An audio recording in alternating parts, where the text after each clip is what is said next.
All right, today we've got Matt Easton from Scuola Gladiatoria. We're going to be talking about how hard should you hit or not be hitting people in HEMA. Next.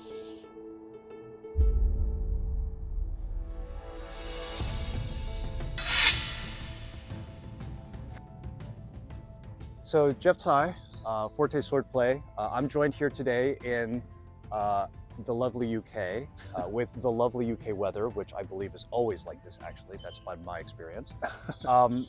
With Matt Easton from Scuola Gladiatoria and the host of Fight Camp in the UK annual event, which I highly recommend. So thanks for joining me. My pleasure. Welcome to my garden. Yeah, no, it's awesome to actually be in the environment that I've seen so much on your channel. So it's a little surreal. So there's a ton of things we've already kind of talked about. One of the things that I think I wanted to circle back to, I've been accused by certain people of being a bad boy in HEMA. And so clearly I'm going to start living up to my reputation by starting the first of possibly a series called HEMA Hot Takes. If you like it, like the video, put it in the comments. So the first topic we're going to talk about is how hard should or should we not be hitting people in HEMA, both from the perspective of, what sort of historical data do we have, and how does that circle back to modern practice, and what are the takeaways that we should consider? So yeah, any thoughts about from history? I think the first thing we want to say is we want more drama in HEMA, don't we? So definitely, if you want to start more drama in the comments, that's very welcome. I think it's such a complicated topic, isn't it? Because we are not medieval people or Renaissance people. In our minds, maybe. we have both positive and negative contributing factors to how we practice swordsmanship today as to how they did then. So first of all, we're not likely to have to go and fight to the death, okay, or fight a duel, fight in war with swords. Okay, it's very unlikely. So for the large part, this is a recreational, fun activity. But on conversely, we tend to wear much better protective gear than they did for standard training or fencing purposes, and we've got modern healthcare. So if we break a finger, we can go and get some pins put in it, as I did, and you can have the finger fixed.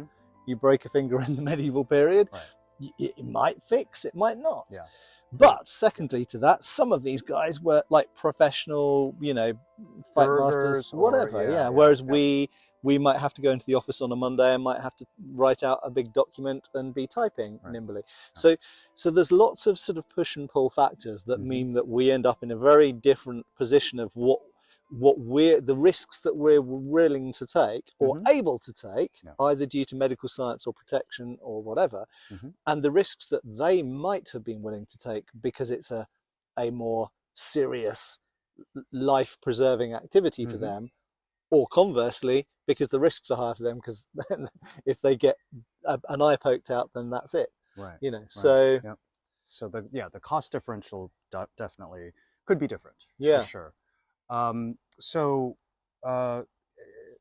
one of the things that I look at also from a modern perspective is, because of that protective gear, one of the things that I think has happened over the not just for HEMA, but for history in general. If you think about boxing, where over time, there were heavier and heavier gloves that were introduced, that was done from the perspective of, more heavy protection, it's safer for the other person, where like in reality, I think that's not necessarily true.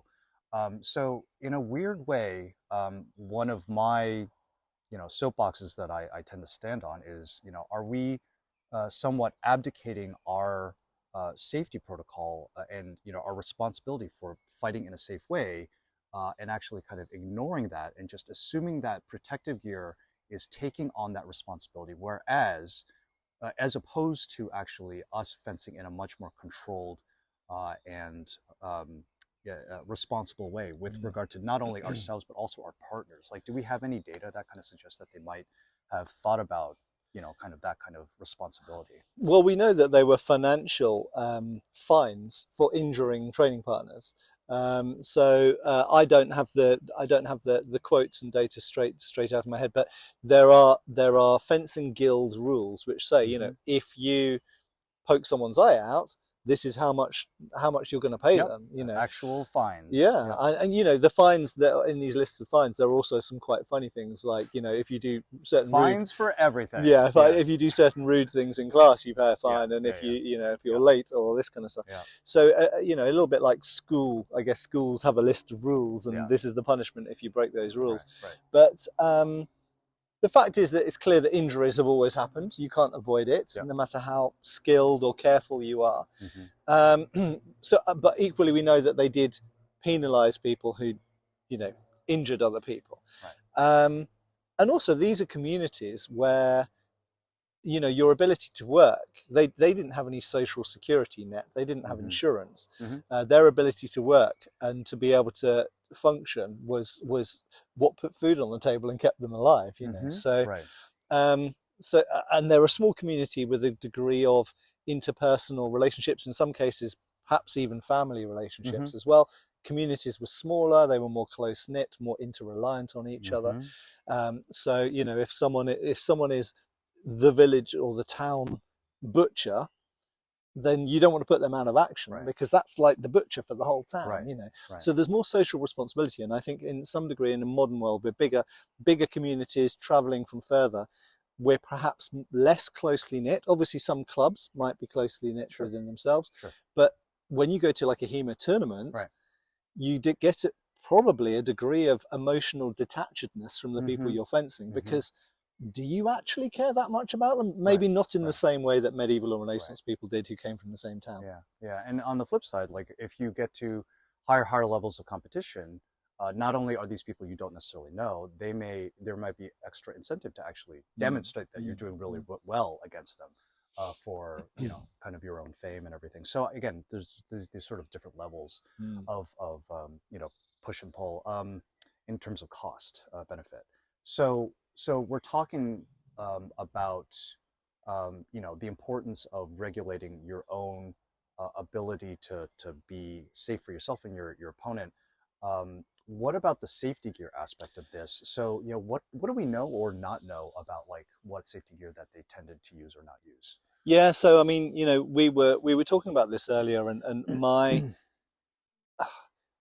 what I've seen is that the only safety gear that they have in the, let's say, 15th and 16th centuries, so this sort of heyday of the longsword, are debatably gloves. And we don't know how widespread those were. So we see gloves being worn in the Maximilian Friedel sort of manuscript, which shows the young emperor training, and we can see some gloves on the ground. Although interestingly, when he's doing longsword training, he's not wearing the gloves. The gloves are on the ground with the messer. So it seems that actually the glove was perhaps a messer glove, not necessarily for use with longswords. When they're training with longsword, they're not wearing anything on their hands. They don't have anything on their heads. If we go to Paulus Hector Mayer, then then we do see him in this, I think, the sword and buckler section wearing gauntlets. But again, he's not a typical person, because he's not theoretically a fencing instructor. He is essentially a HEMA fanboy who's collecting manuscripts and then recreating them in his own manuscript. So, but let's say that he was training with gauntlets on, so he's wearing steel gauntlets. So we've got those kind of clues, and we've got a few others that mention gloves. But head protection, nothing. Now, the only thing I know about is that in the Belgian, I think Matt Gallas has mentioned, there's some obscure reference to headgear in the Belgian, in the Franco-Belgian sources. Interesting. Okay. But, you know, apart from that, I'm not aware of any headgear being worn at all.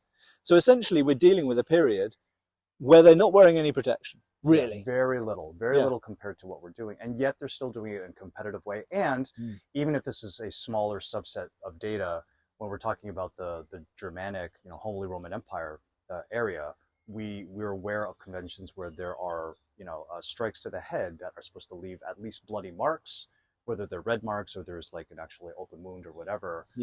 And so this is one of the key points. Like, we're fencing competitively with steel against bare skin, and yet these people are not regularly dying.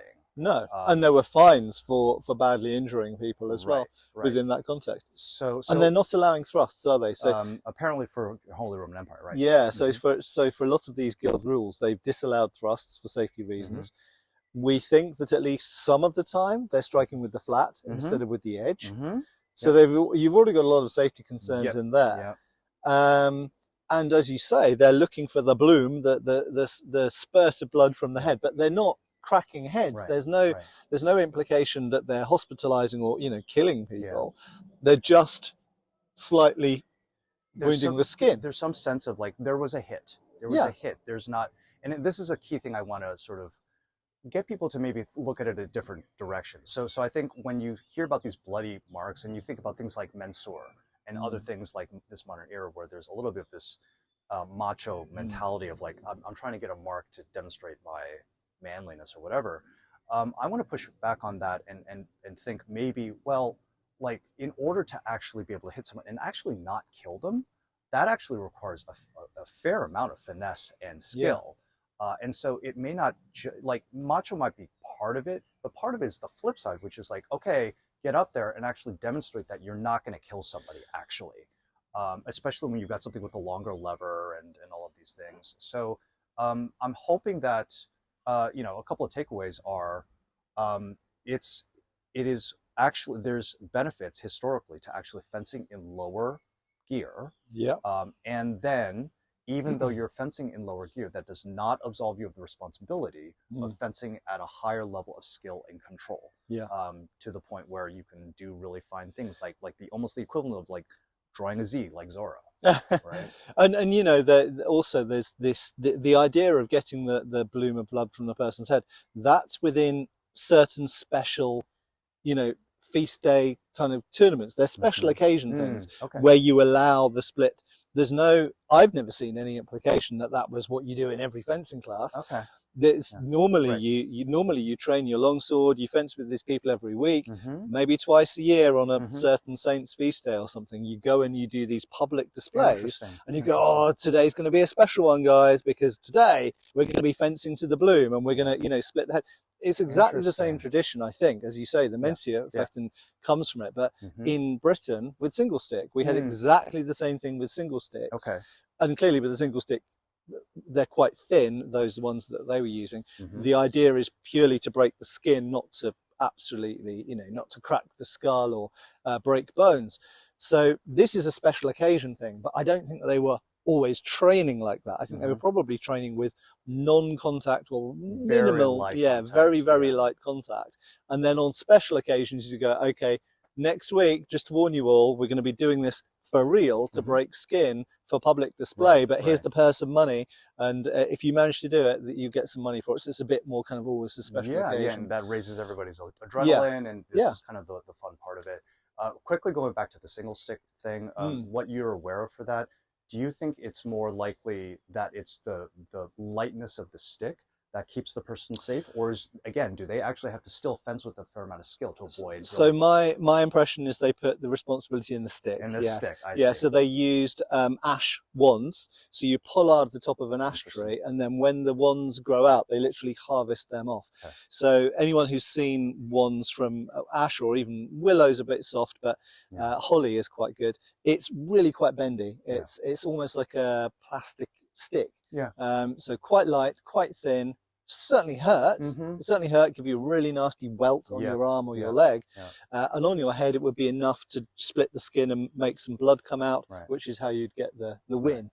But not enough to break a skull. And we know from accounts at the time that they really went for it with the single sticks. But you probably couldn't do that with steel swords without breaking skulls. When you go from that sort of material transition, presumably even if they train that way, they would have to do something where they're like, okay, you can't just do the same behavior once I give this to you. So there had to have been some sort of like evolution in terms of their training to kind of be able to do that. I mean, to go to a different continent, if we go over to India as well, we know that they had a very similar, I mean, it's even by some British writers in the 18th century described as single stick, because it was very recognizable to them. It's two guys on a special feast day having a fight for the public, maybe for money. And you know, these people usually train together. They're usually from the same gymkhana, so the same training gym. And then on a feast day, they'd go out, they'd fight with sticks, but bear in mind that they would sometimes have, if it was Sikhs, for example, they'd have a turban, but we also know they have padded sticks as well, and some of these survive in the Royal Armouries.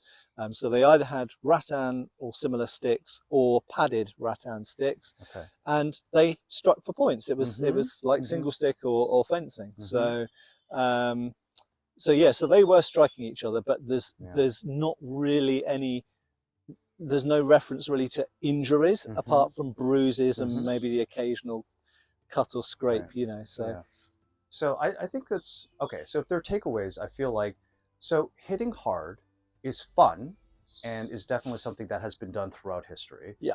But at some point, I think also learning a good amount of control, especially when you're dealing with much more severe damaging weapons, is something that it doesn't have to be mutually exclusive. You're only doing one or the other. There should be that sort of like escalation of control. Well, we've also got the elephant in the room for 15th and 16th century German material, certainly 16th century, actually 17th as well, is the Dussak. So the Dussak exists. Right. So they invented this thing that they were hitting each other with that was not as dangerous as a piece of steel.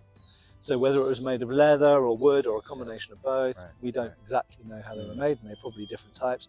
But the fact that they invented the Dussak shows that they were concerned about not cracking heads open. So what were they doing with the steel feathers? Probably not cracking each other's heads open.